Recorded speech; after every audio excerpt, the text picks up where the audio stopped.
ఏమండి? బజారు కుక్కలు ఎన్ని మొరిగినా అగ్నే అగ్నే. ఏనుగు పోతుంటుంది, కుక్కల పని ఏంది? ఏనుగు వెళ్తుంటే కుక్కల పని ఏందండి? ఏంటండి కుక్కల పని? మామూలుగా తోక ఒప్పుకుంటా పక్క బజార్లోంచి వస్తుంటుంది మెయిన్ రోడ్డుకి, తరే అనుకుంటా కుక్క.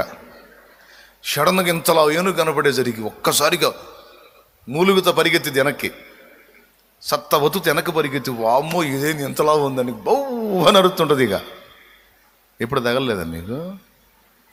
తగిలిందా? ఎంతమంది తగిలింది? ఏనుగును చూసిన కుక్కను ఎప్పుడన్నా చూసారా మీరు? నేను చూసా. ఎందుకంటే మా పేటలోకి వచ్చింది ఏనుగు, ఒకసారి తెచ్చారు పెద్ద ఏనుగు. దాన్ని చూసినప్పుడు కుక్కల పాటలు చూడాలా? ఒరేనాయన గందరగోళం అసలు. ఇక్కడ ఏనుగుంటే అల్లంత దూరం పోయి ఆడరుతున్నాయి. ఎందుకు?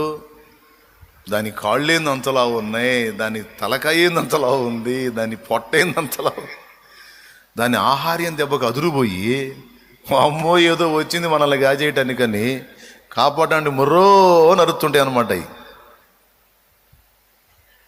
ప్రిలారా, బజారు కుక్కలు ఎన్ని మొరిగినా అగ్నికి మాలిన్యం అంటించలేవు.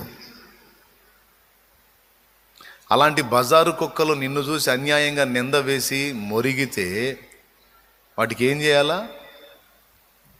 మంచి కర్ర ఒకటి తీసుకొని ఒక బాదాలా, ఇంకా గంభీరంగా ముందుకు సాగాలి. కానీ కొంతమంది నిష్కారణమైన నిందలను బట్టి కృంగిపోతారు, కుమిలిపోతారు. Don't worry.